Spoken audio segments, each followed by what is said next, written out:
ஒரு முக்கிய செய்தி வந்திருக்கிறது, என்னவென்று பார்க்கலாம்.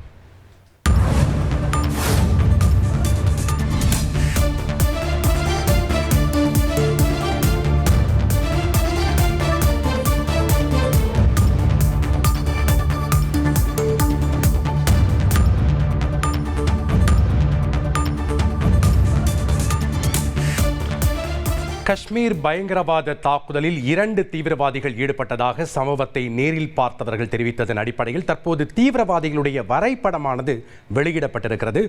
விவரங்களை வழங்கினார் செய்தியாளர் ரமேஷ்குமார். வணக்கம் ரமேஷ்குமார். இந்த பயங்கரவாத தாக்குதலில் ஈடுபட்டது 2 பேர் அப்படின்னு சம்பவத்தை நேரில் பார்த்தவர்கள் நமக்கு தெரிவித்த தகவலை நம்ம பார்த்துருக்கோம். பட் இப்போ 2 பேருடைய வரைபடமானது வெளியாகி இருக்கிறது. விவரங்களை பதிவு பண்ணுங்க.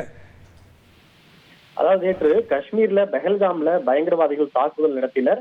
இதில் அறுதியாக எத்தனை பேர் தாக்குதல் நடத்தினர் என்பது இன்னும் தெளிவாக தெரியவில்லை. அது 2 முதல் அதிகபட்சமாக 5 பயங்கரவாதிகள் இந்த தாக்குதலை நிகழ்த்தி இருப்பதாக தான் பாதுகாப்பு வட்டாரங்கள் கூறக்கூடிய தகவல். இந்த சூழ்நிலையில் தான் இந்த தாக்குதல் சம்பவத்தை நடத்தியதாக சந்தேகிக்கப்படும் தீவிரவாதிகளுடைய வரைபடம் வெளியிடப்பட்டிருக்கிறது.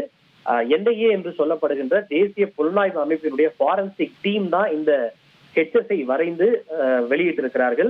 இந்த சம்பவத்தை நேரில் பார்த்தவர்கள் அளித்த தகவல்கள் டெஸ்டிமோனிஸ் அண்ட் ஐ விட்னஸ் அவர்கள் கொடுத்த தகவலின் அடிப்படையில் இந்த மாதிரி வரைபடம் வரையப்பட்டு அது தொடர்பான வரைபடம் வெளியிடப்பட்டிருந்து, பொதுவாக இது போன்ற எந்த விதமான குற்ற சம்பவங்கள் நடைபெறும் போது அது தொடர்பான ஒரு புகைப்படமோ அல்லது வீடியோக்களோ இல்லாத சமயங்களில் சம்பவத்தை நேரில் பார்த்தவர்கள் அளிக்கக்கூடிய அங்கு அடையாளங்களை சாட்சியாக கொண்டு ஃபாரன்சிக்ல இருக்கக்கூடிய மிக திறமையான நிபுணர்கள் வரைபடங்களை வரைந்து அது மூலமாக தாங்கள் பட்டியலில் இருக்கக்கூடிய அந்த பயங்கரவாதிகளுடைய புகைப்படங்களோடு குற்றவாளிகளை கண்டுபிடிப்பது என்பது வாடிக்கை. அந்த அடிப்படையில் தான் தற்போது அவர்களுடைய வரைபடம் என்பது வெளியிடப்பட்டுள்ளது.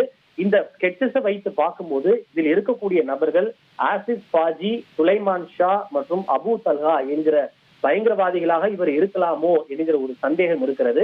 மேலதிக விசாரணைக்கு பிறகுதான் இந்த சந்தேகிக்கப்படும் நபர்கள் பட்டியலில் இருக்கக்கூடிய நபர்கள் தானா இவர்கள் அல்லது வேறு ஏதேனும் நபர்களா என்பது உறுதி செய்யப்படும்.